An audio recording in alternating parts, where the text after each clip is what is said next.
하나님 말씀은 신약성경 누가복음 10장 17절에서 20절까지입니다.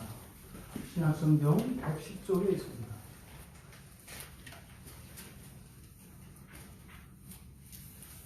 누가복음 10장 17절에서 20절까지 말씀을 우리 같이 한 목소리로 함께 읽겠습니다. 70인이 기뻐하며 돌아와 이르되 주여 주의 이름이면 귀신들도 우리에게 항복하리이다. 예수께서 이르시되 사탄이 하늘로부터 번개같이 떨어지는 것을 내가 보았노라. 내가 너희에게 뱀과 전갈을 밟으며 원수의 모든 능력을 제어할 권능을 주었으니 너희를 해칠 자가 결코 없으리라. 그러나 귀신들이 너희에게 항복하는 것으로 기뻐하지 말고 너의 이름이 하늘에 기록된 것으로 기뻐하라 하시니라. 아멘. 잠시 기도하겠습니다. 진리의 영이신 성령님, 이 시간 연약한 자를 통하여 설교되어지는 하나님의 말씀이 성령의 음성으로 들려지게 하시고 참된 진리로 깨달아 저희들의 심령 안에 심겨지게 하셔서 생명으로 역사하시는 하나님의 구원의 일이 저희들의 본성을 바꾸시고 저희들의 인생을 바꾸시는 하나님의 큰 일을 보게 하여 주시옵소서. 감사하며 예수님의 이름으로 기도하옵나이다. 주일 예배에 참석하신 모든 분들을 또 인터넷으로 함께하고 있는 우리 모든 지체들에게도 주님의 복과 은혜가 넘쳐나시기를 주님의 이름으로 축복합니다. 설교의 제목은 제자들의 귀환입니다. 17절에서 70인이 기뻐하며 돌아와 이르되, 그래서 10장, 누가복음 10장 1절에서 16절까지 여기는 이제 예수님께서 제자들 가운데에서 70명의 제자를 따로 세우셔서 그들로 하여 예루살렘을 향하여 가시는 주님의 길을 앞서 보내셔서 예비하도록 하셨습니다. 이것이 선교적 사명이다, 이렇게 말씀을 드렸습니다. 그리고 이제 그들이 돌아와 예수님께 이제 보고하는 장면입니다. 그래서 16절과 17절 사이에는 시간적 공백이 있습니다. 그러니까 16절과 17절 사이에는 70명으로 보았을 때 35쌍의 제자 그룹이 이제 예루살렘 방향으로 가면서 여러 동네에 들어갔을 것입니다. 그리고 거기에서 하나님 나라 복음을 전하는 일이 있었겠죠. 여기서는 영접하는 사람도 있었을 것이고 영접하지 않는 사람들도 있었을 것입니다. 네, 이제 또 예수님께서 파송하실 당시에 그 파송받는 제자들의 상태나 그들의 수준이 다 달랐을 겁니다. 어떤 사람들은 기대감에서 또 사명감에 불타올라서 이제 막 달려가는 사람도 있었을 것이고 또 그 가운데 어떤 사람들은 두려움을 갖고 갔을 수도 있을 겁니다. 왜냐하면 당시에 예수 그리스도를 전했을 때 예수 그리스도를 영접하는 일이 이렇게 일반적이지 않습니다. 당시에 예수 그리스도는 사람들에게 있어서 많은 이슈거리가 되고 있으면 틀림이 없지만 그들의 종교 지도자들에 의해서는 이단시 되어지던 그런 상황이었습니다. 그렇기 때문에 정통이 아닌, 당시 유대인들이 보면 정통이 아닌 레위 지파도 아니고 말이죠. 그런 예수 그리스도를 전할 때, 그 복음을 들고 나갈 때 그들에게는 두려움도 있는 거죠. 사실은 앞에 어떤 일이 일어날지도 모르는 거죠. 그런데 놀라운 것은 이들이 그 사역을 마치고 돌아와서 예수님께 말씀을 전할 때는 공통적으로 이들이 기뻐했다는 겁니다. 그러니까 이들이 파송받을 때와 막상 파송받아서 복음을 전하고 돌아와 보니 그 사이에는 큰 차이가 있었던 거죠. 본인들이 생각했던 것과 많이 다른 것이 있었던 거죠. 우리 교회가 처음에 생겼을 때 그 사경회 때 이렇게 전단지를 가지고 나간 적이 있어요. 그때 이제 집사님들 대부분이 전도를 처음 해본다고 그랬어요. 더더군다나 이제 거리에서 이렇게 거리에서 무슨 영업을 하는 것 같이 전단을 가지고 이렇게 나눠주는데도 굉장히 집사님들이 그를 부끄러워했고 아주 조마조마했습니다. 그런데 이제 마치고 돌아왔는데 그때 그 전도에 참여했던 집사님들의 반응은 이구동성으로 기뻐하며 왔습니다. 신기하더라. 왜냐면 그렇게 하면 어려울 줄 알았는데, 그리고 저도 굉장히 신기했어요. 다른 데 같으면 보통 거리에서 이렇게 전단지를 나눠주고 그러면 여러분 입장을 바꿔서 생각하셔도 알 거예요. 지나시다가 누가 전단지를 주면 받을 때도 있고 안 받을 때도 있잖아요. 또 이렇게 받아도 사실은 이게 착한 마음에서 받는 경우 받고 뭐 휴지통을 찾든지 뭐 이러는 게 일반이잖아요. 근데 교회에서 사경회를 한다고 사경회 전단을 돌리는데 그날 그 자리에 지나갔던 모든 분들이 얼마나 점잖고 얼마나 경건하시든지 한 분도 싫다고 거절하는 분도 없고 또 그걸 받은 분들이 신기할 정도로 읽는 거예요. 그렇게 걸어가면서 읽어요. 그 신호등 대기하면서 읽어요. 그리고 보통 그렇게 노방에서 이렇게 전단지를 나눠주면 꼭 몇 장은 길에 버려집니다. 그래서 그걸 이제 꼭 수거하는 일이 꼭 필요하거든요. 한 분도 안 버려요. 그걸 읽고 그걸 또 거의 접어서 가방에 다 넣더라고요. 그래가지고 그때 전도 갔다 오셨던 우리 집사님들이 다 같이 했던 말이 있어요. 엄청 많이 오겠다. 왜냐면 저도 노방전도를 많이 해봤습니다만은 그렇게 사람들이 호의적으로 반응을 하고 그 전단지를 그렇게 소중히 하고 있어 저도 다 올 줄 알았어요. 그래서 예배당 모자라면 어떻게 하나 이 걱정했어요. 물론 이제 사경회 때 또 깜짝 놀랐죠. 받는 거하고 오는 거하고 또 다르다는 걸 알게 됐어요. 근데 어쨌든 마치 전도를 안 하던 사람이 전도에 대해서 두려움이 있고 어떤 거절받을 것에 대한 그런 정화심이 있거든요. 근데 하나도 그런 게 없었을 때 신기하고 재밌거든요. 뭐 전도 이렇게 하면 뭐 다 하겠네. 그래서 가서 주면은 받는 분이 웃으면서 감사하다고 받아요. 그리고 다 읽고 가요. 그러니까요, 좋은 일 하는 것 같은 거. 기분 좋은 일을 하니까 너무 좋잖아요. 아마 제자들이 그랬을 것이다. 그런데 제자들의 이 귀한 보고의 내용을 들어보면 제자들이 기뻐했던 이유가 무엇인지를 우리가 구체적으로 좀 알 수 있습니다.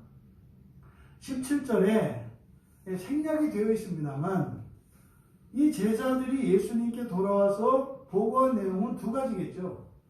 첫째로는 주님께서 말씀하신 대로 하나님 나라가 이 땅에 왔다는 것, 그리고 이제 이 세상을 목표로 살던 인생에서 돌이켜 그 하나님 나라를 위해서 살아가라고 하는 하나님 나라 복음을 주님께서 말씀하신 대로 전했습니다. 그런데 말입니다. 이제 이 내용이죠. 그런데 말이죠. 주여, 주의 이르면 귀신들도 우리에게 항복하더이다. 여러분, 여기 좀 자연스러운 보고입니까? 가만히 생각해 보시면 자연스럽지 않아요. 왜냐하면 70제자들이 파송을 받은 것은 예루살렘을 향하여 가다 여러 도시, 여러 동네에 들어가서 각 가정을 방문하는 것이었어요. 각 가정에 하나님 나라 복음을 전하는 거였거든요. 그래서 전했어요. 그럼 보고하려면 뭘 보고해야 돼요? 몇 집이 영접을 했고 몇 집이 영접하지 않았고 또 어떤 집에서는 영접을 했는데 뭐가 어땠고 어떤 집에서 영접하지 않았는데 이런 얘기를 해야 되는 거잖아요. 또 제자들 또 파송 받을 때는 그런 염려가 분명히 있었다고요. 예수님이 복음을 전할 때 또 이런저런 얘기를 할 거고 이상하다고 할 거고 또 할 텐데 이런 생각이 있었을 거라고요. 그런데 이들이 보고하는 내용은 자신들이 복음을 전했던 그 사람들, 그 가정에 대한 이야기가 아니라 누구에 대한 얘기를 하고 있어요? 귀신들에 대한 얘기를 하고 있어요. 귀신들에 대한 얘기를. 아니, 사람들에게 하나님 나라 복음을 전했으면 그 복음을 들은 사람들의 반응을 보고해야 되는데 제자들은 귀신 얘기를 하고 있다는 말이에요. 아니, 어떻게 하나님 나라가 이 땅에 왔다. 회개해라. 이만을 사람들에게 그 가정에 들어가서 그 하나님 나라 복음을 전했는데 왜 귀신이 굴복했다는 말이 일어날까? 물론 우리가 추정할 수 있는 것은 영접받은 경우에 그 집에 들어가서 대접을 받고 그때 치료하는 일이 일어나죠. 섬기는 일이 일어나잖아요. 연약한 자들. 그때 병들이 고쳐지고 귀신들이 쫓겨가고 하는 일들이 있었겠죠. 그런데 지금 누가는 여기에서 제자들이 그 사람들이 병 고쳐지거나 이런 얘기를 하는 것이 아니라 귀신들이 굴복했다 이렇게 얘기를 합니다. 그러니까 이것은 굉장히 복합적으로 이야기를 하는 거죠. 그럼 여러분, 이 귀신이 누굽니까? 이 귀신. 귀신은 하나님과 사람 사이에서 이간질하고 사람을 괴롭히고 사람의 불행을 만들어내는 일을 하는 게 귀신입니다. 또 반대로 하나님과 사람 사이에서 사람을 돕고 사람을 건강하게 하고 행복하게 하고 하나님을 따라 살게 하는 일을 돕는 것이 천사가 하는 일입니다. 그런데 지금 여기서 귀신들이 굴복했다. 여러분, 지금 이 자리에도 귀신들이 있을 수 있습니다. 네. 여러분들이 혼자 살아가는 때는 없어요. 어떤 경우에도 여러분은 절대로 혼자인 적이 없어요. 1차적으로는 여러분 안에 성령이 계십니다. 성령 하나님이 계시기 때문에 늘 우리는 하나님과 함께 살아갑니다. 다만 어떤 사람은 그것을 느끼고 인식하고 성령님을 존중하며 인격적으로 대우하며 살아가고, 어떤 사람은 전혀 성령을 인정하지 않고 나 혼자 살아가는 것처럼 살지만 사실 그때는 귀신과 함께 살아가는 거죠. 둘 중에 하나입니다. 성령님과 또 성령께서 부르시는 천사들과 손잡고 함께 길을 가든지, 아니면 사탄, 마귀와 귀신과 함께 손잡고 가든지 둘 중에 하나입니다. 절대로 우리는 홀로 아무데나 가는 적이 없습니다. 살 길로 가든지 죽을 길로 가든지 반드시 우리들은 그렇게 살게 되어 있습니다. 그럼 이 귀신들, 성경에서 이 귀신들에 대한 언급이 나오는데, 귀신이 뭐 하는 존재들이고 귀신이 과연 우리에게 어떤 영향을 미치는가 성경이 가르쳐 줍니다. 네, 귀신은요, 사람 몸속에 들어가서요, 사람의 몸과 정신을 지배할 수 있어요. 귀신이 우리 안에 들어와서 우리의 인격도 우리의 몸도 심지어는 주장할 수 있다 이 말이에요. 귀신이. 그리고 누가복음 8장 2절과 13장 27절에 보면 병도 일으킵니다. 귀신이 병을 일으킵니다. 근데 지금 이 코로나 바이러스가 이렇게 막 퍼지면서 사람들이 죽어가지 않습니까? 이거를 이제 의학자들은 단순한 이것은 이런 바이러스의 작용으로 봅니다만 성경은 그렇게 이야기하지 않아요. 그 바이러스라는 것을 통해서 사람의 생명을 죽이고 사람의 몸을 고통을 일으키는 것, 이게 귀신들 작용이라고 한다 이 말이에요. 또 고린도전서 10장 20절과 계시록 9장 20절을 보면 제사를 받습니다. 귀신들이. 바꿔 말하면 제사를 드리는 곳에는 반드시 귀신이 자리를 합니다. 그러니까 집에서 이제 농어촌 전도를 가거나 또 이제 교인들 가정에서 처음 예수를 믿는 이런 가정들에게 제사를 오랫동안 드리던 집에 제사를 드리지 말도록 권면해 드리는 것은, 제사를 드리는 것이 우상을 섬기는 것이고 그게 아주 나쁜 일이고 악한 것이기 때문에 하지 말라는 것이 아니라, 그것보다는 제사를 드리게 되면 제사를 드리는 그 자리에는 귀신이 옵니다. 그러면 이 귀신이 하는 일이 뭐라고 했어요? 사람 몸속에 들어와서 정신과 육체를 지배하고 병을 일으킨다니까요. 그러니까 제사를 드리게 되면 그 안에는 귀신의 역사가 반드시 일어납니다. 그래서 제사를 지내지 말라는 것이고, 그래서 하나님께서 우상을 섬기지 말라는 거예요. 우상을 섬기지 말라는 거, 사탄을 섬기지 말고 귀신을 섬기지 말라는 거예요. 왜요? 이 귀신의 목적은 죽이고 해치는 것이기 때문에 그렇습니다. 도움을 주는 척 하지만 결국에는 파멸로 이르게 합니다. 그런데 계시록 16장 14절에 보면은 이런 귀신들에게 이적을 일으킬 수 있는 능력이 있어요. 이적을 일으킨다고요. 그러니까 그 이적으로 일시적으로 우리에게 유익이 될 것 같은, 이렇게 유혹을 합니다. 그래서 귀신을 섬기도록 합니다. 그런데 귀신이 사람을 다루는 방식은 유혹하고 그리고 강박합니다. 겁을 줍니다. 그렇게 해서 사람들로 하여금 점점 자유를 잃어버리게 하고, 미래에 대한 소망을 따라 움직이는 것이 아니라 미래에 대한 두려움을 따라서 가게 합니다. 결국은 죽음을 향해서 가는데 서서히 죽어가게 한다, 이 말이에요. 그러면 이 귀신을 뜻하는 이 다이모니온, 또 여기는 지금 복수형으로 다이모니아 이렇게 써져 있는데, 이 다이모니온이라고 하는 이 귀신은 누구냐? 천사죠. 그러면 이 악한 천사를, 이것을 성경에서는 악한 영들이라고 해요. 더러운 영들, 악한 영들 이렇게 얘기를 합니다. 그러면 이 귀신들을 지배하는 자가 누구예요? 이게 사탄이고 마귀란 말이에요. 그래서 마귀는 디아블로스라고 합니다. 이 디아블로스는 모든 귀신들의 왕이에요. 그래서 이 귀신들을 다스리고 통치하는 것이 마귀인데, 이 또한 천사죠. 근데 천사장이라고 합니다. 그래서 이 마귀는 사실은 사탄의 또 다른 이름이에요. 같습니다.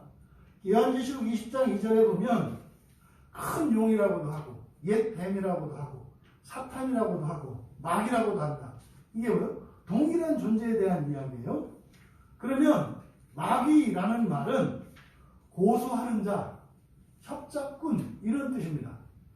사탄은 대적하는 자라는 뜻이에요. 그래서 문맥에 따라서 사탄의 그 기능과 의도에 따라 마귀라고도 하고 사탄이라고도 하는 거예요.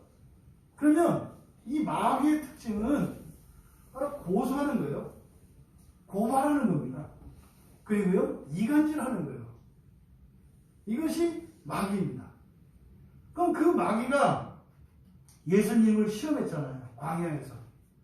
그래서 마태복음과 누가복음 4장에 보면 예수님이 광야에서 시험받던 기사가 써 있는데, 마태복음과 누가복음에서는 마귀가 시험을 했다 이렇게 해요. 그런데 마가복음에는 마가복음 1장에 보면 사탄이 시험했다 그래요. 동일한 존재죠. 같은 존재예요. 다만 그렇게 다른 관점에서 얘기를 하는 겁니다. 그러면 이 마귀가 하는 일은 뭐냐? 앞서 말씀드린 것처럼 귀신을 부려서 귀신들로 하여금 사람들에게 들어가서 병을 일으키고 사람들의 인격을 조종을 해서 스스로 자신을 해치게 합니다. 마귀가 하는 일이 첫 번째가 그래요. 그리고 이 마귀는 말씀을 빼앗아 갑니다. 씨 뿌리는 비유에서 길가 밭 가장자리에 뿌려진 씨앗은 어떻게 해요? 새가 먹어간다. 이게 곧 마귀다 그러죠.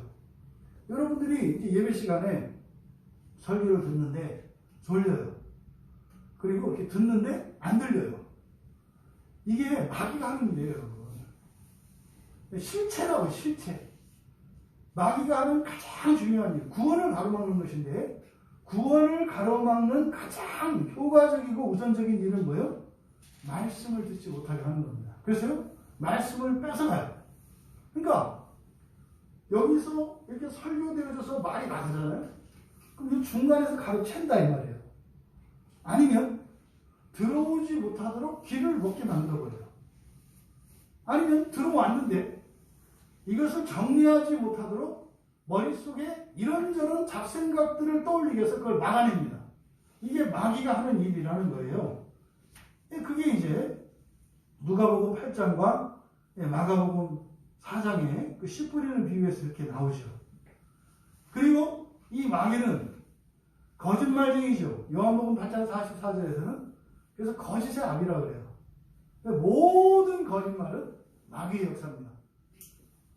여러분들이 일상생활에서 이렇게 거짓말하는 거, 이것을 그냥 도덕적이고 인격적인 문제로만 보셔서는 큰 오산입니다. 이것은 영적인 문제이기 때문에 이렇게 거짓말이 습관이 된 분들은 자기가 거짓말하는지 모릅니다. 그리고 그것을 깨닫게 되었을 때도 거짓말하지 않겠다라고 다짐을 하고 결단을 해서 하지만 안 됩니다. 먼저 거짓말이 나가버려요. 영적인 일이라고요. 이 거짓말은 마귀와 관련되어 있습니다. 또 요한복음 13장 2절에 보면 악한 생각을 사람에게 넣는다 그래요. 악한 생각은 뭡니까? 악한 생각은 뭐 도둑질하고 뭐 사람 죽이고 뭐 이런 것만이 아니에요. 악하다라고 하는 이 말의 가장 중요한 핵심은 나를 해롭게 하는 거예요. 나를 해롭게 하는 거. 이거를 내가 하면 망해요. 그런데요, 꼭 이것을 해야 되겠다는 생각을 넣어요. 그래서 하지 않을 수 없도록 만듭니다. 또 해야 되는 것을 하지 말아야 되겠다는 생각을 집어넣어요. 그러면 어떻게 돼요? 여러분들이 하지 말아야 되겠다라는 생각이 들었고 하는 것이 굉장히 싫으면 안 하게 돼 있어요. 그러니까 여러분들이 일상생활에서 선택을 할 때 그게 여러분들이 아무 생각 없이 그냥 되는 대로 느끼는 대로 이렇게 살았다가는 이것은 마귀에게 속아서 악한 삶, 다시 말해서 나에게 해가 되는 삶을 살아가요. 내가 원하기는 선한 삶, 나에게 좋은 삶, 나에게 복된 삶을 살기를 원해요. 근데 마귀는 끊임없이 악한 생각을 넣어서 멸망하고 불행하게 되고 비참하게 되는 쪽으로 선택을 하게 만들어요. 여러분들이 지금까지 살면서 지난 인생에 어떤 후회가 있다면 그런 여러분들이 과거에 내렸던 어떤 선택과 판단, 여러분들이 했고 하지 않았던 그 일로 인해서 여러분들이 어떤 피해를 입었었다면 단순히 그때 하지 않은 것을 자책하고 이럴 것이 아니라 오늘 이후로 다시는 그러한 선택을 하지 않도록 해야 되지 않겠습니까? 그것이 여러분이 단순한 결단으로 되는 게 아니라 바로 뭐의 문제다? 마귀가 악한 생각을 한다는 거예요. 여러분 과거에서 후회되는 일들에는 반드시 마귀가 개입한 겁니다. 여러분이 잘 되는 길로 하나님께서 인도하시죠. 성령께서 생각을 주세요. 우리 안에서 선한 생각을 일으키신다고요. 그때요 마귀가 악한 생각을 일으켜요. 이때 선택은 여러분들이 하는 거예요. 그리고 지금까지 우리는 그렇게 살아왔죠. 오늘 아침에도 마찬가지예요. 여러분들이 오늘 교회 나오시기 전에 그런 생각이 들 수도 있어요. 가지 말아야 되겠다. 예배 가지 말아야 되겠다. 예배 가야 되겠다. 두 가지 생각이 있습니다. 분명히 예배 가야 되겠다. 이것은 무조건 성령께서 주시는 생각이에요. 근데 가지 말아야 될 여러 가지 이유들, 또 어떤 마음속에 떠오르는 이런 감정들, 이거는 마귀가 주는 거예요. 그러니까 사실 지난 한 주 여러분들의 삶을 돌아보면 마귀의 역사를 분명히 깨달아 알 수가 있어요. 근데 중요한 것은 그걸 몰락하라. 알아도 자꾸만 마귀의 생각을 따라 살고 있는 거죠. 이것을 죄와 허물이라고 하는 거예요. 그렇게 산 것, 그것을 죄라고 하고 그렇게 살고 있었는데 알지 못했던 것, 이걸 허물이라고 한다는 거예요. 그래서 우리가 매 주일마다 아침에 여러분 지난 한 주를 돌아보면 여러분의 죄와 허물을 고백하십시오. 반성하는 얘기가 아니에요. 하나님은 우리를 매일같이 존귀한 삶으로 인도하시는데 자꾸만 우리를 비참하고 더럽고 수치스러운 인생으로 끌어내리는 악한 생각이 있다. 지난 한 주를 돌아보면서 그걸 우리들이 성찰해야 되는 거예요. 그래서 그것을 가지고 나의 수준이 이렇구나. 내가 좋아하는 것이 하나님의 생각이 아니라 마귀의 생각이구나. 이거 깨닫는 거죠. 그래서 나의 감정이나 나의 판단을 우선하는 것이 아니라 선하신 하나님의 그 생각을 따라 살도록 그렇게 살 수 있는 은혜를 구하는 거예요. 그러면 이제 설교 가운데에서 주시는 은혜가 여러분들의 그 기도에 응답이 돼요. 그래서 지난주까지는 그 악한 생각을 따라 살았던 내가 오늘 이 설교 가운데 주시는 은혜로 이제는요 악한 생각을 떨쳐버리고 선한 생각을 따라 살아가게 됩니다. 그럼 여러분 인생이 어떻게 돼요? 당연히 정죄하고 부여롭고 영광스러운 인생으로 바뀌는 거예요. 여러분이 그런 인생을 만드는 게 아니에요. 여러분은 선택하는 거예요. 거룩하고 복된 인생을 선택할 것인가? 더럽고 추모한 인생을 선택하실까? 할 것인가? 여러분들은 선택하는 거예요. 그런데 세상은 뭐라 그래요? 아니다. 네 인생은 네가 만드는 거다. 이게 악한 생각. 인생을 살아보면 뼈저리게 경험하게 됩니다. 아, 하나님의 은혜로 나 되는 것이구나. 실력이 있다고, 돈이 있다고, 열심히 한다고, 아, 내가 좀 모자라다고, 내가 능력이 없다고, 아, 하나님의 은혜는 되는 것이구나. 이거를 경험적으로 다 느끼게 되어 있습니다.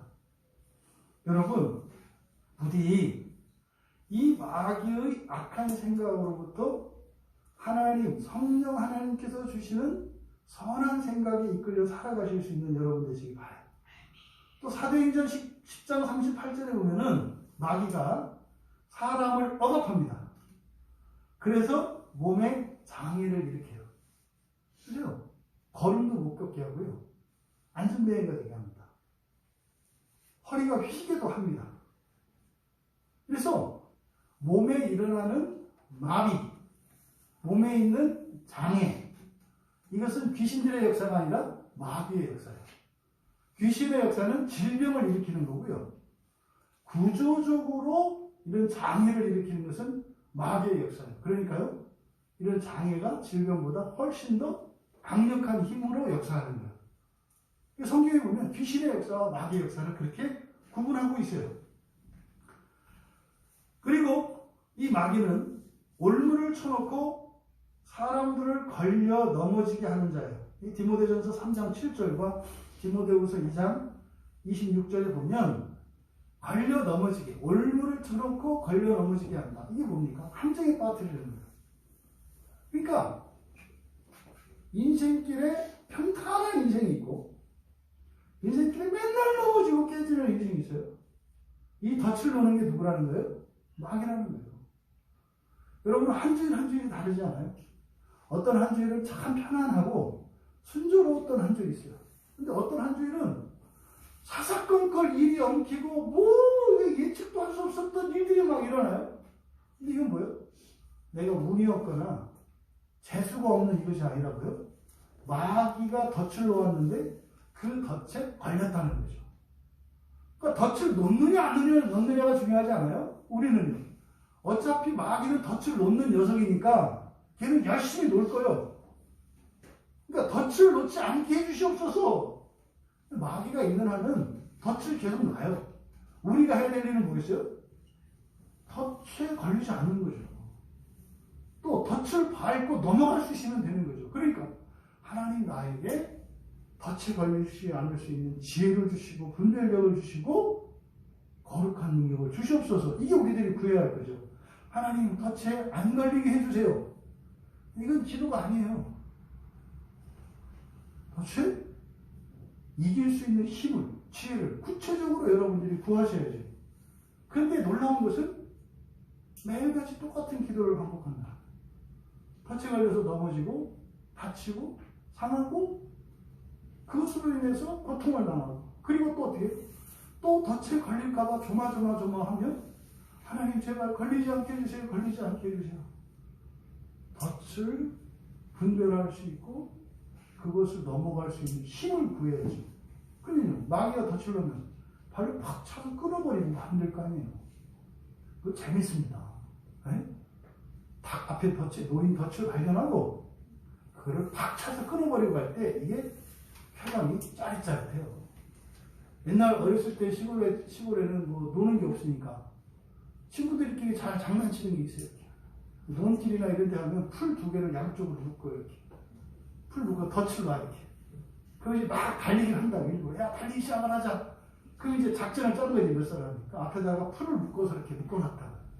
그럼 이제 멋모르고 막 뛰다가 걸리면 이제 꽝 하는 거예요. 그럼 이제 웃는데, 근데 이제 눈치를 챌 때가 있단 말이야. 그럼 성는 쫙 하고, 이제 막 가는 거죠. 더 짓는 데 가면 이제 그 속인 녀석들이, 함정을 파는 녀석들이 이제 막 이제 얼큰이. 그때 이제 발로 빡 차고 가면은 이제 오히려 그 애들을 큰 통쾌한 일이 있어요. 이 한 주일 동안 마귀가 여러분 인생에 덫을 놓을 거예요.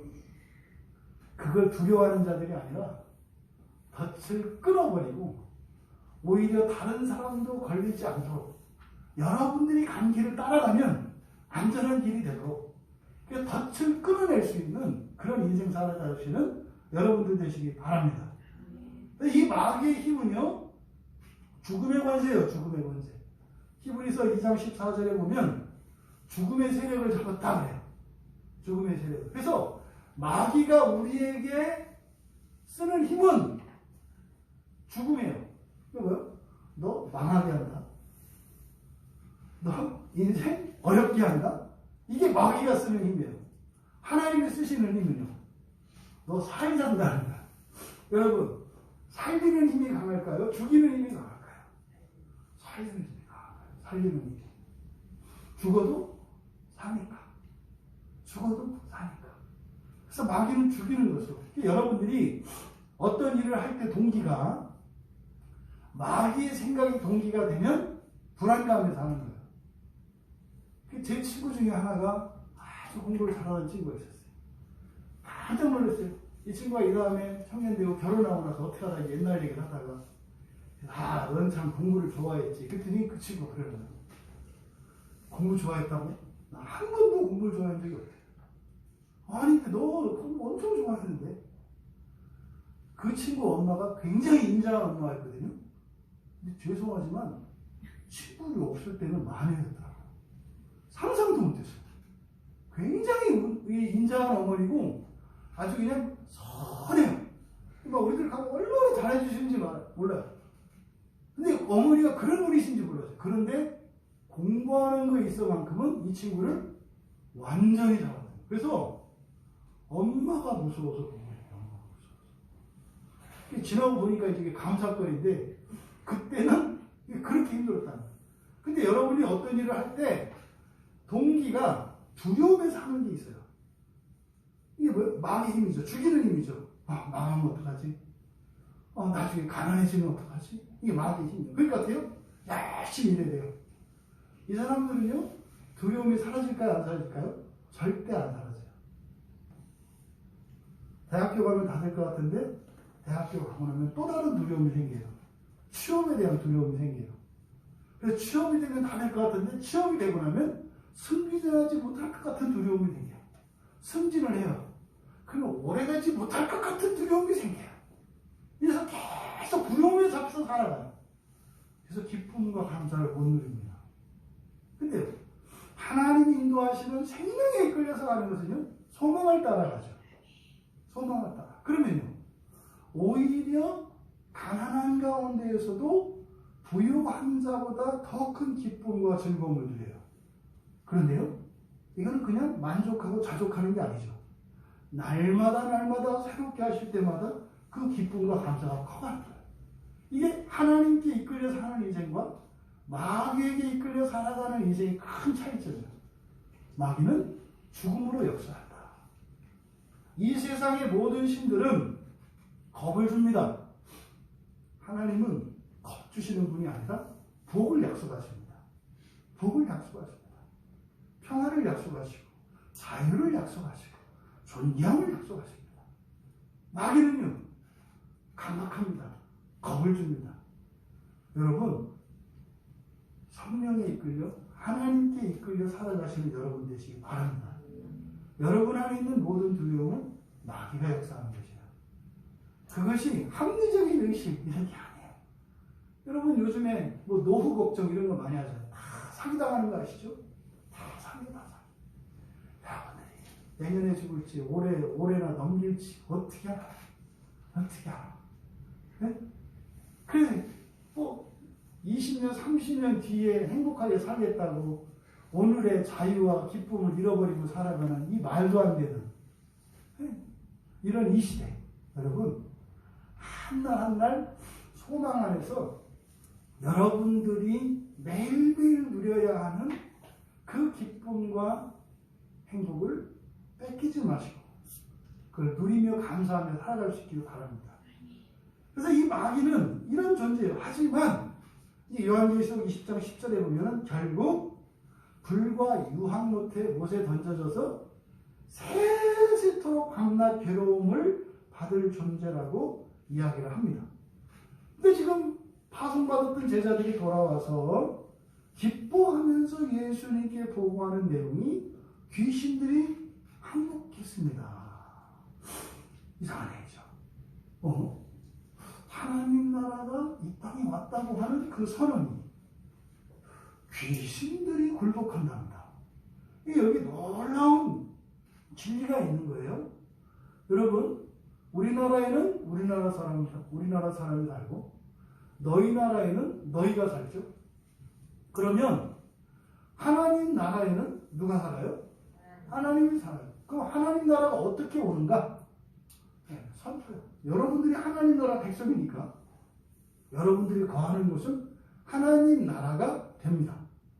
그런데 여러분이 거한다고 하는 것은 어디냐? 여러분들이 선포하는 자리야. 하나님 나라가 왔다. 만약에 여러분의 가정에 여러분들이 하나님 나라가 왔다. 그래서 여러분들의 가정이 하나님 나라가 됩니다. 근데 여러분들이 예수를 믿어요. 그런데도 불구하고 하나님 자녀들이에요. 하나님 나라 사람들이에요.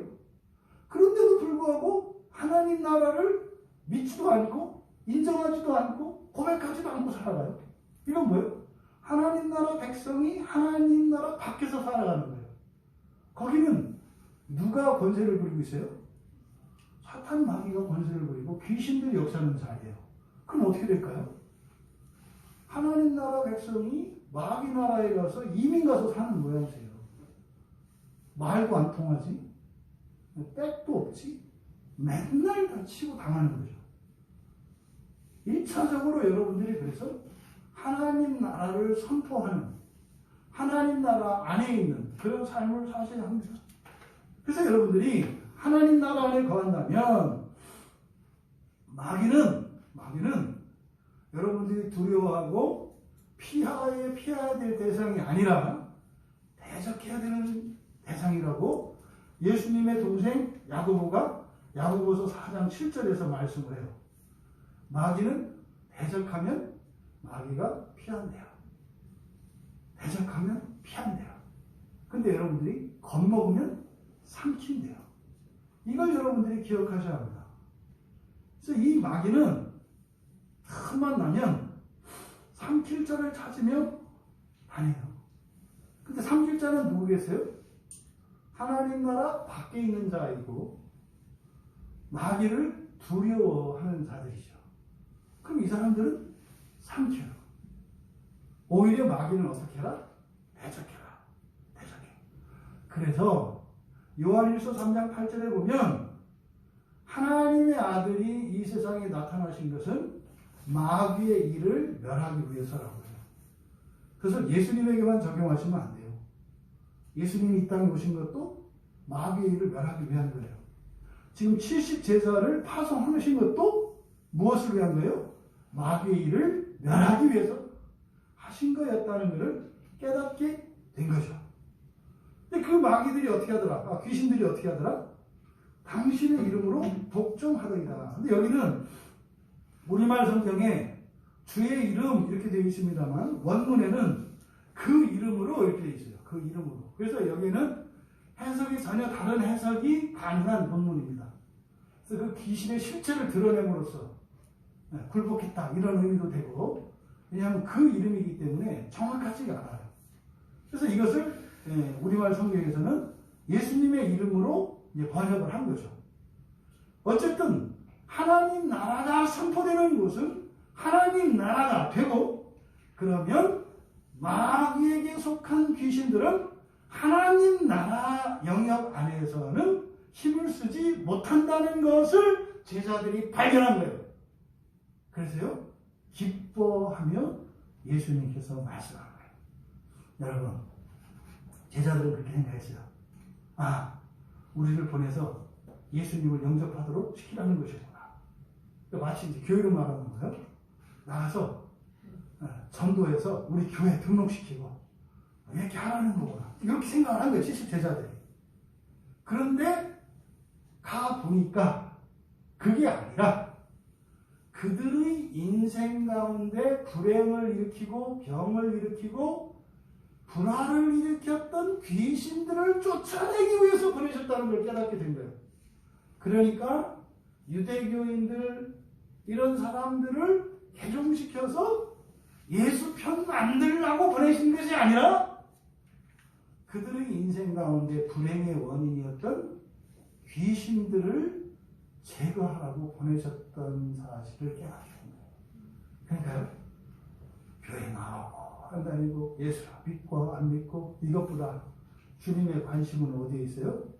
이 귀신들 때문에 질병과 가난과 불화로 인하여 고통받고 있는 그들의 삶을 자유롭게 하시고 구원하시는 것이 주님의 뜻이었다는 걸 깨닫게 된 거예요.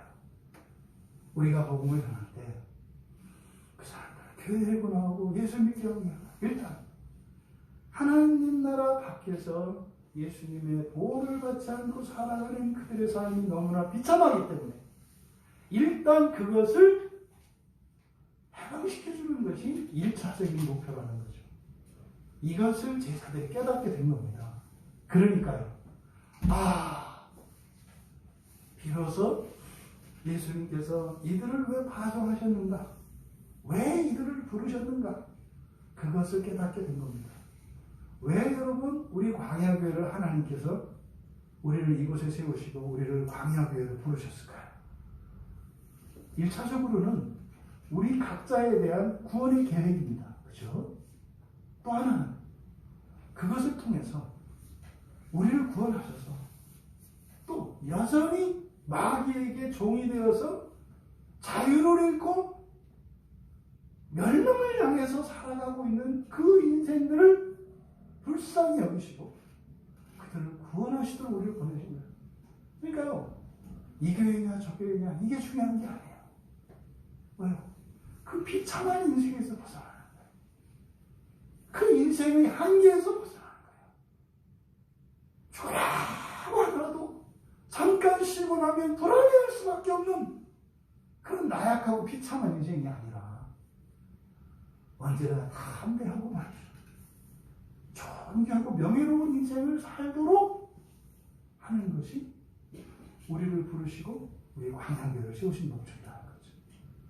이것을 제자들이 깨달은 겁니다. 이에 대해서 예수님께서 또 놀라운 말씀을 하십니다.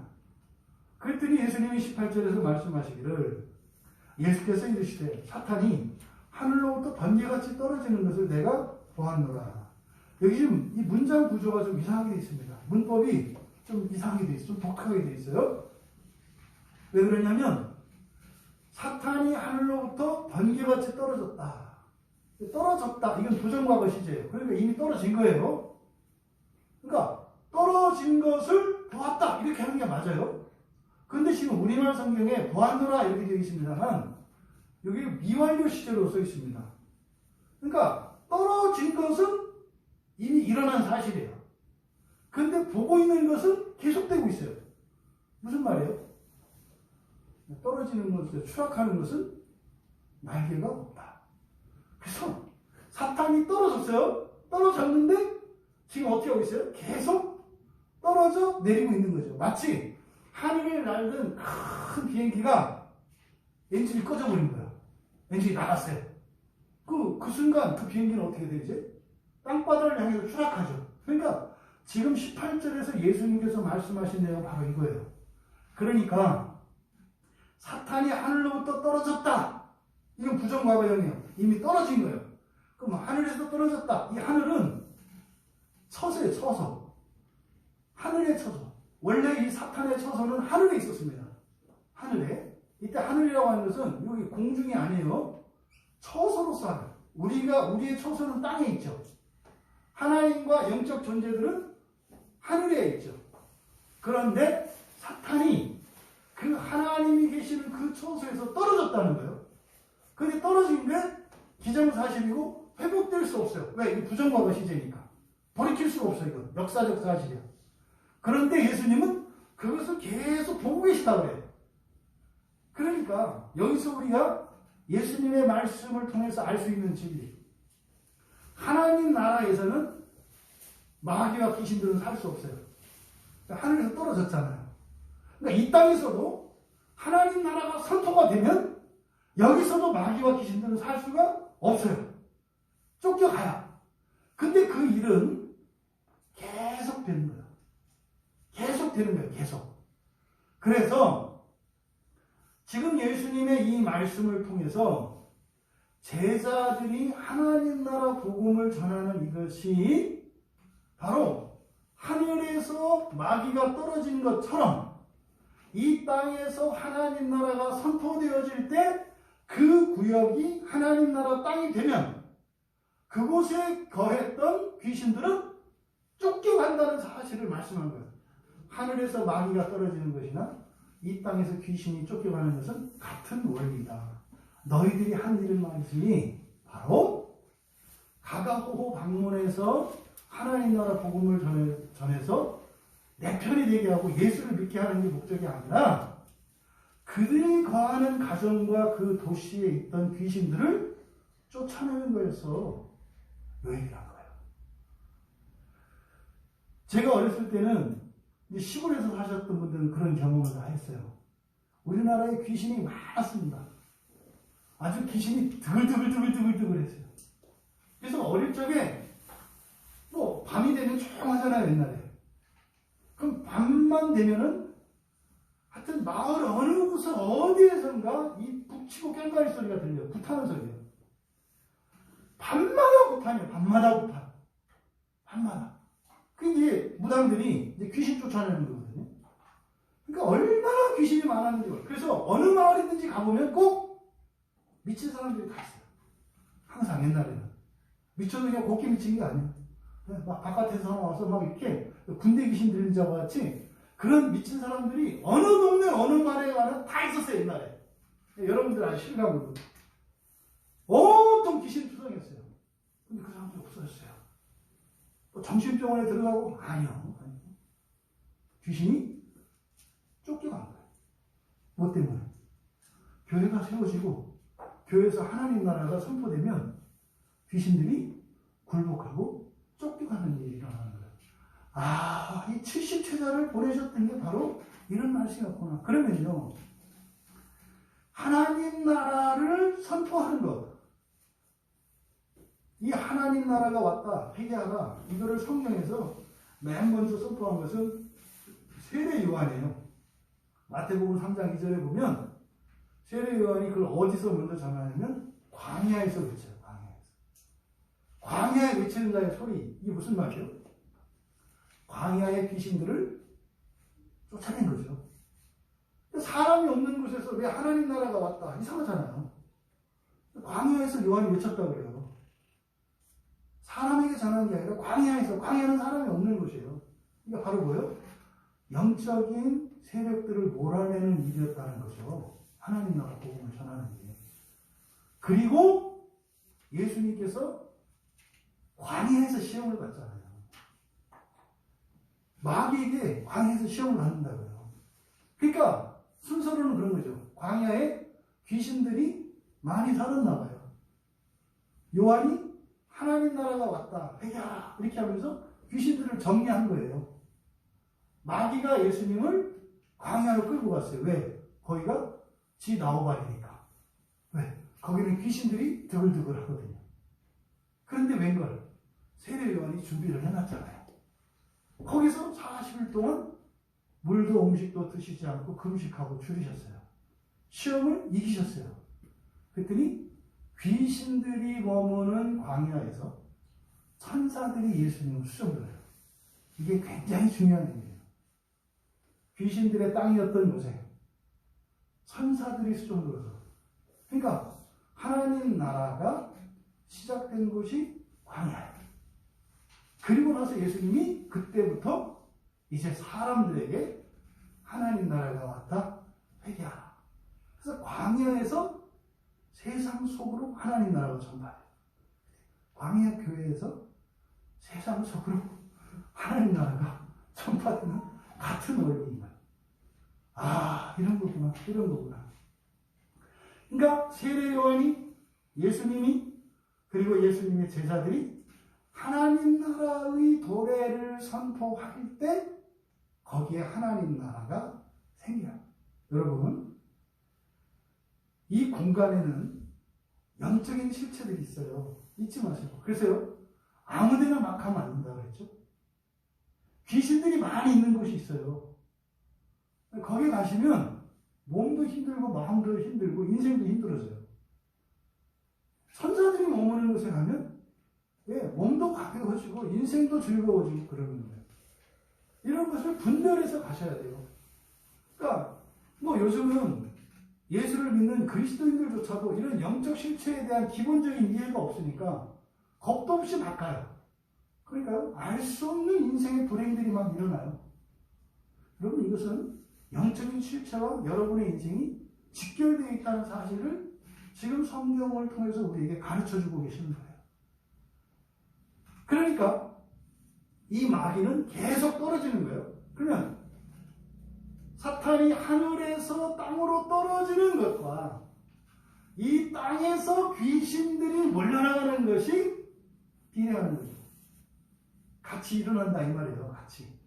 너희들이 하나님 나라를 선포해서 그 땅에 머무르던 귀신들을 몰아낼 때 하늘의 마귀도 같이 떨어진다는 거죠. 그러면 마귀가 떨어지는 속도를 둔화시킬 수 있는 방법은 뭐예요?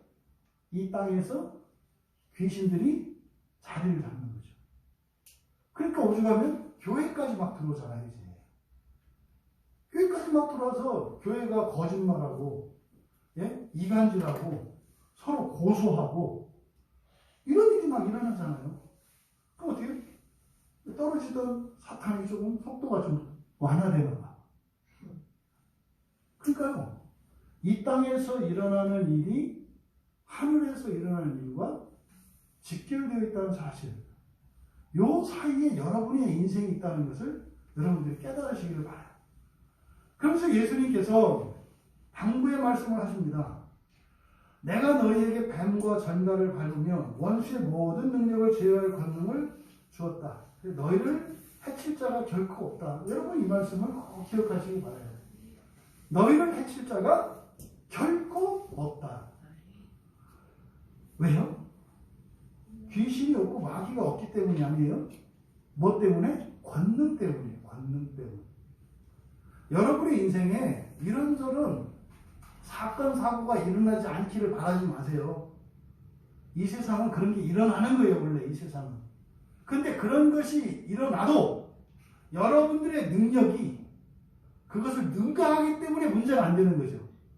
그럼 사실은요, 여러분에게 능력이 있으면요, 나에게 불행이고 고난이라고 생각하는 것이 능력만 있으면 그게 재미가 되고 보람이 돼요. 여러분이 돈이 하나도 없어요. 근데 여러분 가족이나 일가 친지 중에 어떤 재정적인 어려움이 있어서 찾아왔어요. 그럼 어떻게 돼요? 몸도 힘들고 마음도 힘들고 정신도 사납잖아요. 그럼 어떻게? 관계도 어려워지죠? 근데 여러분들에게 어마어마한 재산이 있다고 칩시다. 그럼 뭐 좀 도와달라고 하면 어떻게 돼요? 폼나는 거예요. 왜 인제 얘기했어? 바로 얘기하지. 그 별것도 아니구만. 그거 가지고, 뭘 그동안 마음고생했어. 그렇게 해서 도와줘서 돌려보낼 때 마음이 어떻겠어요? 흐뭇하잖아요. 흐뭇하잖아요. 그럼 맨날 전화하는 게 뭐예요? 내가 뭐 도와줄 거 없어? 이렇게 전화하는 거 하고, 그래서 뭐 잘 계셨어요? 호호호 하다가 이제, 근데 사실은 내가 부탁이 있는데, 왜 이런 전화를 하시겠어요? 다르잖아요. 중요한 것은 뭐예요, 여러분? 인생에 문제가 안 일어나고 평안한 게 아니라 여러분들이 어떤 문제가 일어나도 그것을 이길 수 있는 힘과 능력, 권능이 여러분에게 주어지는 게 핵심이죠. 인생은 그렇게 살아가셔야 된다니까. 불행한 일이 생기지 않게 해주세요가 아니라 어떤 일이 생겨도 그 일로 인해요 행복할 수 있게 해주세요. 그러면 되잖아요.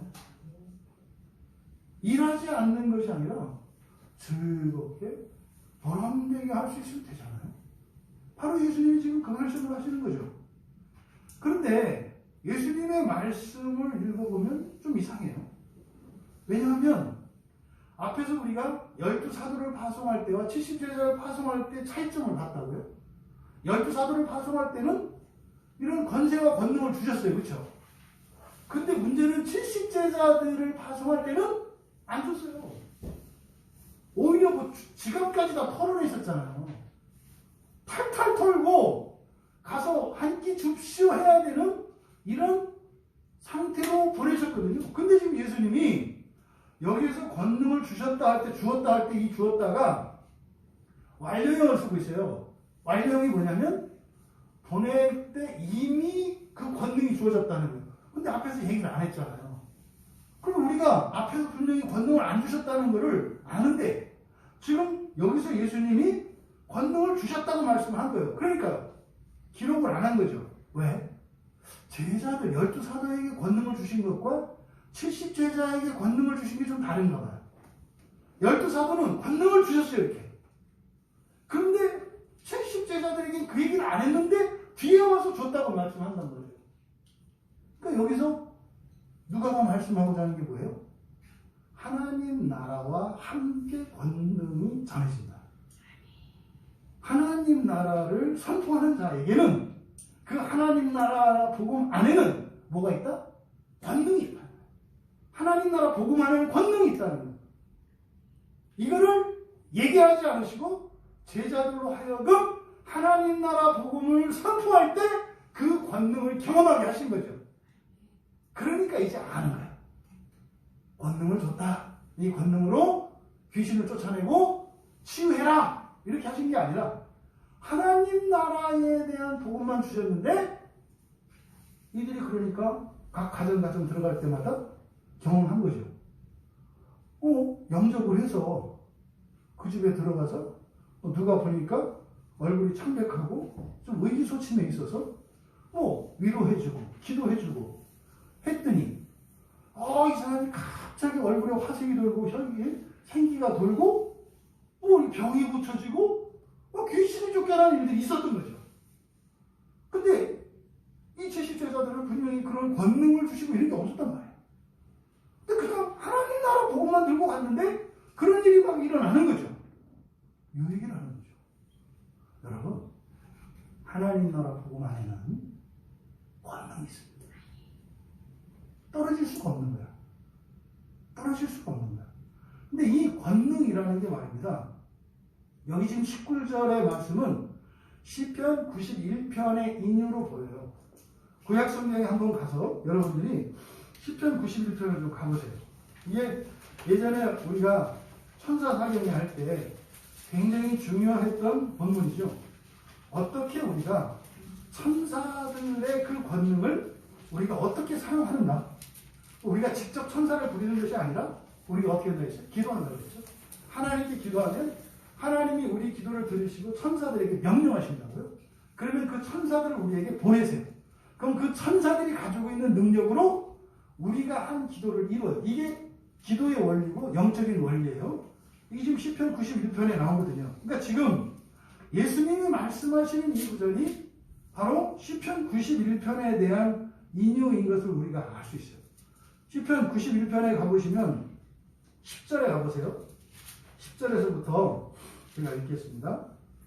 화가 내게 미치지 못하며 재앙이 내 장막에 가까이 오지 못하리니. 이게 지금 허튼 소리가 아닙니다, 여러분. 하나님이 하시는 말씀이에요. 여러분에게 하시는 말씀입니다. 화가 여러분에게 미치지 못할 것이며 재앙이 여러분의 집에 가까이 오지 못할 것이다.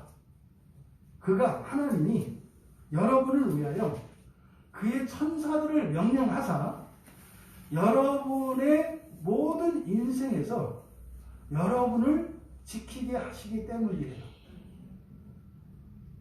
13절에 내가 사자와 독사를 밟으며 젊은 사자와 뱀을 발로 누르리로다. 이 말씀을 지금 여기서는 뱀과 전갈을 밟는다. 그리고 원수의 모든 능력을 제어할 권능을 주셨다. 그래서 너를 해칠 자가 결코 없다. 그러니까 이게 시편 91편의 말씀을 가져와서 지금 말씀하시는 것 같아요. 그러면 여기서 권능, 엑수시아, 이게 포인트입니다. 이 엑수시아가 뭐냐 이 말이에요. 엑수시아. 이 엑수시아라고 하는 것은 권능인데 이 모든 능력은 천사들을 나타내는 거예요. 이 엑수시아는 천사의 한 계급입니다. 그러니까 여러분에게 권능을 주셨다 할 때 이건 어떤 의미예요? 그 권능을 가진 천사를 여러분에게 보내주신 거예요. 그러니까 일꾼을 보내주셨다는 말이에요. 그러니까 권능을 주셨다 할 때 여러분의 팔힘이 10배로 세지고 이런 의미가 아니에요. 뭐예요? 일하는 천사들, 그 권세가 있고 권능이 있는 천사들을 여러분들에게 붙여주셨다는 거예요. 그러니까 하나님 나라 복음을 전할 때 하나님 나라 복음 안에는 바로 주의 천사들이 그 권능이 함께 있다는 거예요. 그러니까 여러분들이 하나님 나라의 복음을 붙들고 살아가면 그 복음이 원수들이 여러분을 해칠 수 없도록 재앙이 여러분에게 미치지 않도록 하는 권능이 거기 있다. 이렇게 말씀을 하는 거죠. 여러분, 70제자들에게 왜 권능을 안 주시고 이러시는가 했더니 바로 이 부분을 깨닫게 해주시려고 하는 거였죠. 이렇게 치유가 그들의 사명인 사람들에게는 권능을 주세요. 근데 이 땅에 하나님 나라 복음을 전하는 자들에게는 하나님 나라 복음과 함께 권능이 주어진다고 하는 사실, 이것을 우리에게 가르쳐주고 있습니다.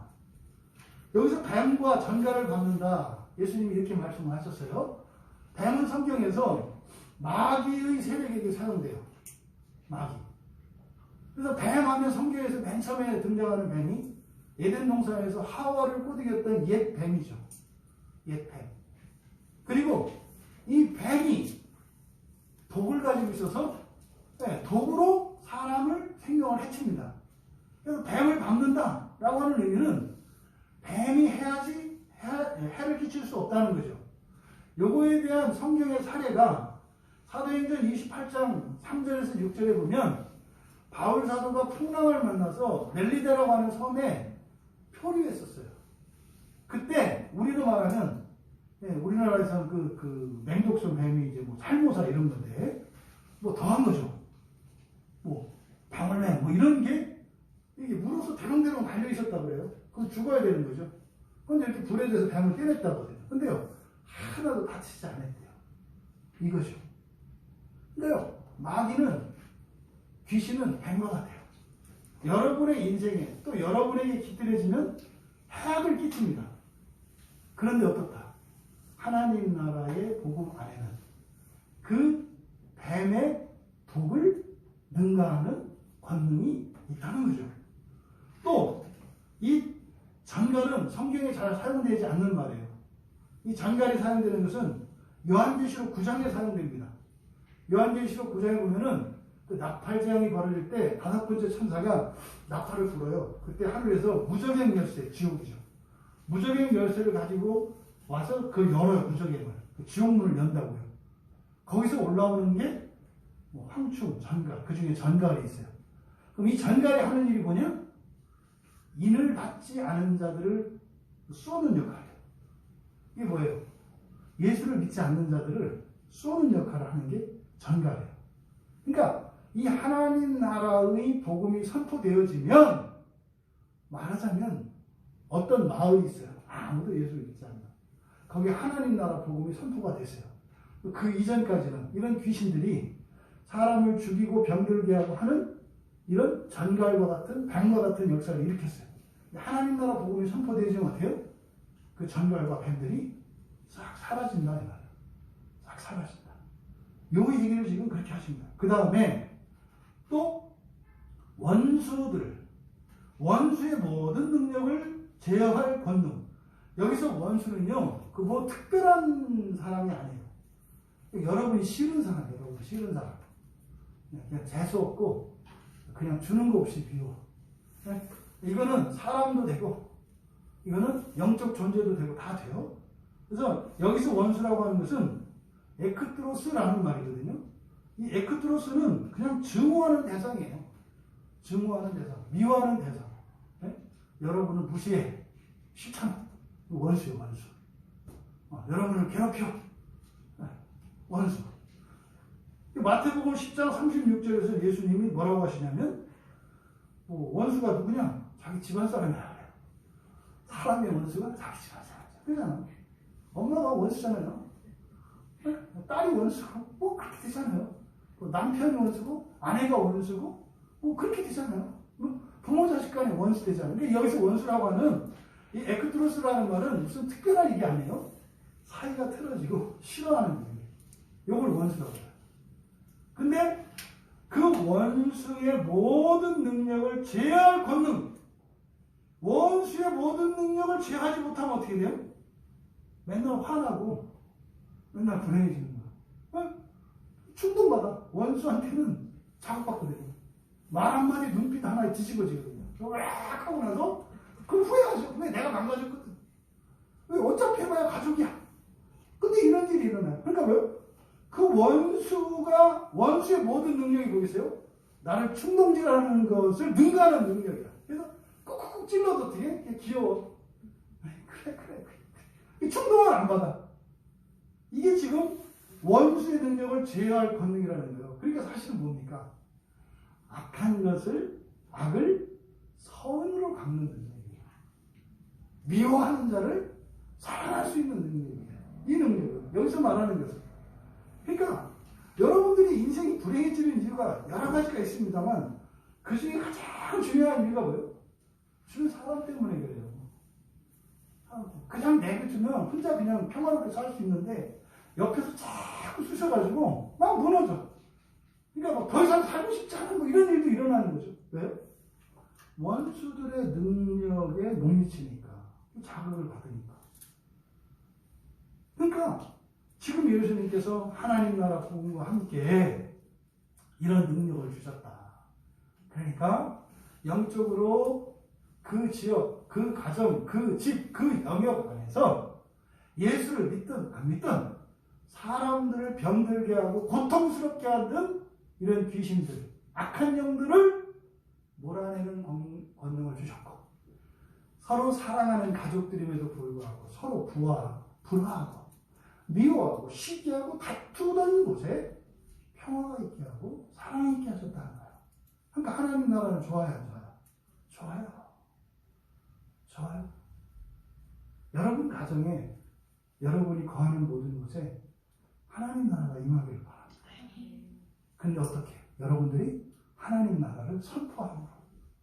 하나님 나라를 선포하고 그리고 회개하고 그 나라를 향해 살기로 결단하고 나갈 때 그러면 이런 악령들은 쫓겨가고 사람들 사이에 서로 사랑하는 사람의 오해가 불식되고 미움이 사라지고 평화가 임한다는 거예요. 이거를 예수님께서 지금 말씀하신 거죠.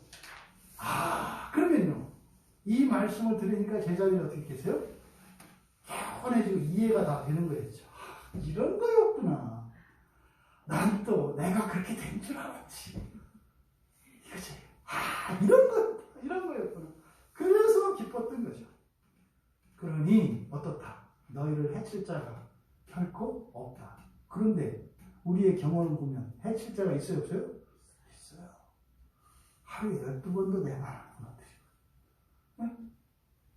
1년에 수십 번도 이런 환난과 어려움이 다가와. 왜 그렇다는 거예요? 하나님 나라 밖으로 나간 거죠. 하나님 나라 밖으로 간 거예요. 이 땅에 하나님 나라를 선포하고 회개해서 하나님 나라를 거하는 여러분들이 지금 교회 안에 있잖아요. 그래서 하나님 나라잖아요. 이 땅에 임한. 근데 여러분이 여기 앉아서 여러분들이 하나님 나라를 잊어버렸어. 그러면 여기 앉아있지만 여러분은 하나님 나라 바깥으로 나간 거예요. 그럼 어떻게 돼요? 뱀과 전갈이 와서 쏠 것이고 여러분들의 원수가 어디 있어요? 우리 교인들이 될 거예요. 그 얘기는 뭐예요? 교회 안에서 누가 원수가 생겼어. 그 얘기는 뭐예요? 내가 금발 맞구나. 내가 금발 맞구나. 그러니까 금발 지 말고 안으로 들어와라. 들어오면 원수도 없고 친구만 있네. 이렇게 되는 거예요. 그러니까 세상에 나의 사랑이로구나 이러다가 또 원수가 됐네. 금발 맞구나. 그러니까 이 세상에 임한 하나님 나라는 오락가락해요. 왜? 우리가 그 안에 있느냐 밖에 있느냐에 따라서 오락가락한다고요. 그래서 예수님께서 20절에서 말씀하시는 거죠. 너희들이 진짜 기뻐해야 될 것은 그런 권능이 아니다. 다시 말해서 하나님 나라 복음 안에 있는 권능이 있어.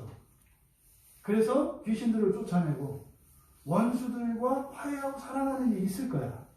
그거 가지고 기뻐하지 마. 무슨 말이야? 땅에서 일어나는 효과 가지고 기뻐하지 마. 왜? 그러다가 좀 이따 또 무너질 거잖아.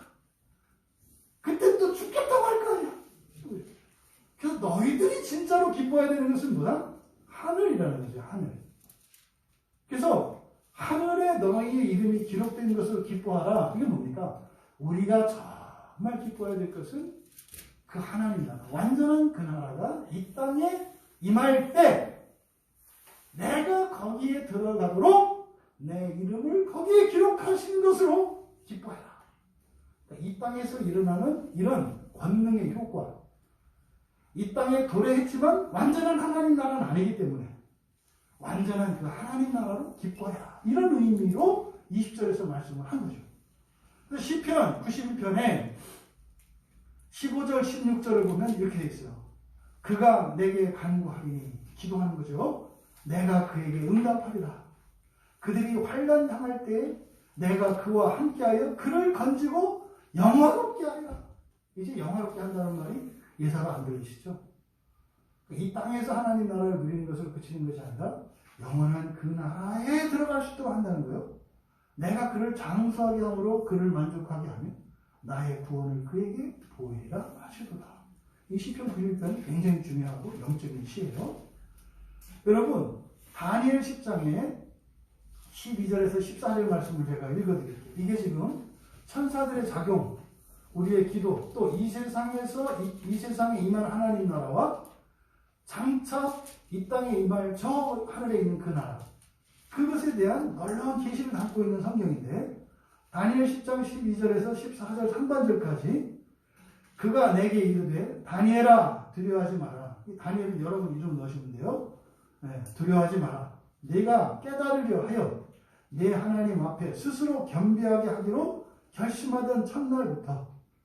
여기서 스스로 겸비한다는 게 뭡니까? 하나님 의지하는 거예요. 하나님 의지하고 살기로 결심하던 그날부터 내 말이 응답을 받았으므로 기도가 응답된 거예요. 내가 내 말로 말미암아 네 기도가 응답돼서 하나님께서 나를 보내셨다는 거죠. 그런데 바사왕의 군주, 이때 바사왕의 군주는 사탄입니다. 마귀를 뜻하는 거예요. 21일 동안 나를 막았으므로 사탄이 막았다는 거죠. 네, 여기서 지금 나는 가브리엘 천사입니다. 하나님의 계시를 전달하는 가브리엘 천사가 얘기하고 있어요. 그 천사가 하나님께서 가라고 하셔서 다니엘에게 가려고 왔는데 마귀가 막아섰대요. 글쎄요, 21일 동안 전쟁을 했대요. 내가 거기서 바사왕국의 왕들과 함께 머물러 있었더니 같이 싸우고 오지 못한 거예요. 여러분들이 기도했는데 즉각 응답이 안 돼요. 왜요? 싸우고 있다고요. 여러분들이 뭔가를 구했을 때 하나님이 들으시고 응답하시는데 그 기도의 응답을 들고 천사들이 올 때 가로막는 세력들이 있다고요. 이게 지금 바사라는 거예요. 바사 왕국의 왕들 이렇게 얘기하는 거예요. 그때 가장 높은 군주, 천사들의 왕이죠. 천사들 중에 천사장들에 속한 미가엘이 와서 도와줌으로. 그러니까 막으니까 또 미가엘이 와서 싸운 거죠. 원래 가브리엘은 말씀을 전하는 천사예요. 그래서 구약 성경에서 하나님의 계시가 임하잖아요. 주의 사자. 그 하나님의 계시를 전하는 그 주의 사자가 가브리엘이에요. 그런데 막 적군들을 죽이고 하는 이거는 미가엘 천사예요. 죽이는 이런 권세를 부리는 천사들이 있어요. 그래서 미가엘이 도와줌으로 이제 내가 마지막 날에 왔다. 21일 걸렸다 이 말이에요.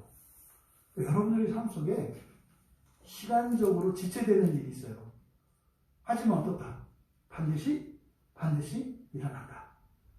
그러니 여러분들이 하나님 나라 복음을 전하며 그 하나님 나라 복음 안에 있는 권능을 맛보고 살아가시되 그것으로 만족할 것이 아니라 그것을 통해서 사실은 뭡니까? 야, 그 나라가 있다는 것을 확인하는 거죠. 사실은 예수님이 70제자들을 통해서 그 나라, 하나님 나라의 실체를 확인시켜 주시려고 한 거죠. 앞에서 보셨잖아요. 12사도들이 막 귀신 쫓아내다가 또 귀신한테 절절내고 망신당하는 일도 있다 이 말이에요. 이건 이 땅에서 일어나는 일이죠.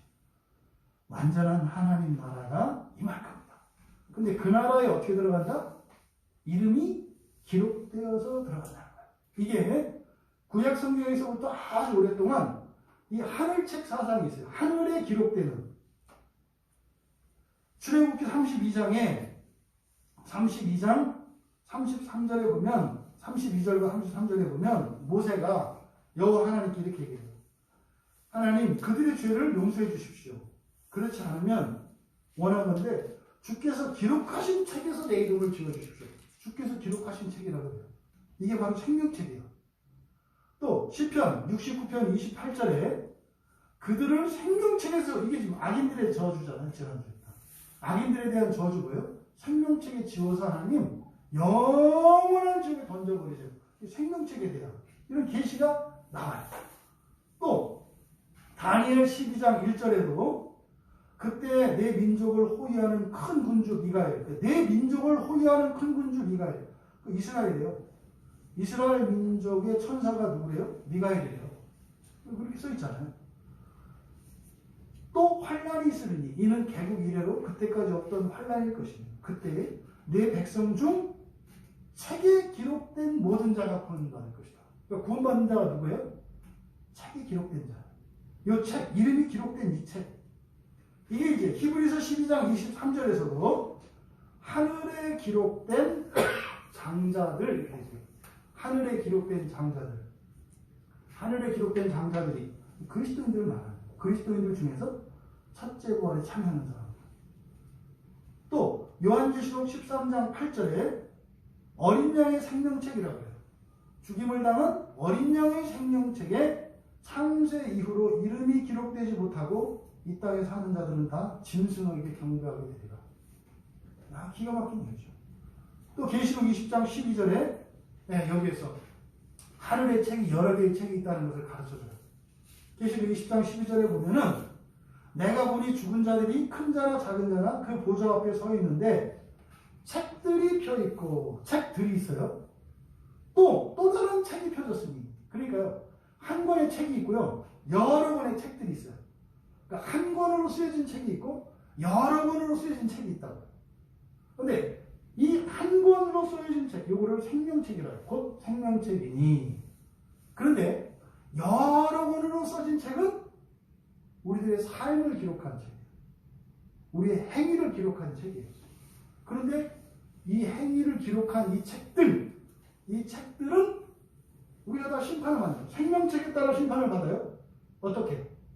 영혼은 그 나라에 들어갈 것인가 말 것인가. 이 생명책의 있나 없나를 가지고 새하늘과 새 땅에 들어가요. 그러니까 이 생명책에 기록된 자들만 들어가요. 이건 뭐예요? 예수를 믿는 거라고 그러죠. 또 책들이 있어요. 우리 행위를 기록한 책들. 이 책들은, 이 책들에 있는 내용은 나의 실존이에요. 내가 어떤 사람인지 이 책에 써 있는 거예요. 근데 여러분 중요한 거 있습니다. 여기서 오해하시면 안 될 게 전과가 아니에요. 여러분이 옛날에 저질렀던 잘못 이런 거를 써놓은 게 아니에요. 쓰여 있죠 원래는. 근데 거기에 쓰여 있는 건 그 마술책 같은 거예요. 오늘이 바뀌면 과거도 바뀌고 미래도 바뀐다. 그래서 옛날에 제가 도둑질을 했어. 근데 이제는 회개를 해서 도둑질하지 않는 사람이야. 도둑질 돈 주고 하라고 안 할 거야. 그러면요, 스르르르 이렇게 없어진다니까. 여기에 써 있는 이 책들에 여러분들의 행위를 기록한 책들은 한번 이렇게 기름종에다가 써진 게 아니라 여러분이 회개하면 어떻게 된다? 과거가 바뀌어요. 그러니까 그 책은 우리의 행위를 기록하는 게 목적이 아니라 우리가 누구인가를 드러내는 책이죠. 근데 누구인가는 무엇을 보고 한다? 우리의 행위를 보고 한다. 행위라는 것은 우리의 마음이니까. 그래서 우리가 회개하면 과거가 바뀌어요. 그래서 먼저 생명책에 이름이 기록되어야 돼요. 예수를 믿어야 돼요. 그리고요, 이 행위가 기록된 이 책들에 하나님 나라에 부합한 자들이 돼야 돼요. 이건 뭐예요? 죄짓지 마라 이런 게 아니죠. 그 나라를 소망하고 예수를 닮기를 목표로 삼고 하나님의 은혜를 구하며 회개하면서 살면 돼요. 그럼 그날 여러분들 그 책에는 깨끗할 것입니다. 옳다 이렇게 써 있을 거예요. 여러분, 이 하늘책 사상, 이 생명책 사상이 구약으로부터 계시록에까지 쫙 펼쳐 있어요. 왜요? 그 나라가 있으니까. 그 나라가 있으니까. 이미 구약 성경에부터 계속 이 예고가 있었다 이 말이에요. 그래서 예수님께서 뭐라고 하셨어요? 하늘에 기록된 것으로 기뻐하라. 그 나라에 들어가게 된 것으로 기뻐하시는 여러분들 되시기 바라요. 말씀을 정리합니다. 여러분, 그리스도인으로서 권능과 책무를 다하며 살아가십시오. 그런데 여러분의 권능보다 책무가 우선한다고 그랬어요. 그렇죠? 알고 보니까 뭐였어요? 이 세상의 귀신들, 불교 신자든 기독교 신자든 유교 신자든 뭐 누구든지 간에 사람의 인생을 더럽게 하고 불행하게 하는 이 악한 것들을 몰아내는 것이 우선이다. 몰아내는 것이. 그래서요, 아니 나를 좋아하든 싫어하든 예수를 믿든 안 믿든 귀신들로부터 괴롭힘 당하지 않고 살아가는 게 우선이라. 이게 책무가 우선한다는 거였어요. 그랬는데 어떻게 알아? 그것이 하나님 나라 안에서 하나님 나라 복음을 전할 때 그 안에 주어진 권능으로 그 일이 일어난다는 것이죠. 그래서 여러분들 자신이 하나님 나라를 살아가시고 하나님 나라를 전하시고 하나님 나라를 위해서 살아가시기 바랍니다. 여러분에게도, 여러분 가족에게도, 이웃에게도, 여러분이 거하는 모든 곳의 모든 이들에게 복이 될 것입니다. 또 여러분들이 염려하지 말 것은 하나님께서 그의 천사들을 명령하셔서 우리를 보호하게 하시고 권능으로 귀신들을 굴복시키신다는 것을 아시고 믿으며 기도하시는 삶을 살아가시기 바랍니다. 그래서 마침내 그 하나님 나라의 영광이 여러분 한 분 한 분을 통하여 여러분들의 가족 모두에게 일가친지 더 나아가 여러분의 친구와 이웃들에게도 그 복이 전해지기를 주님의 이름으로 축원합니다.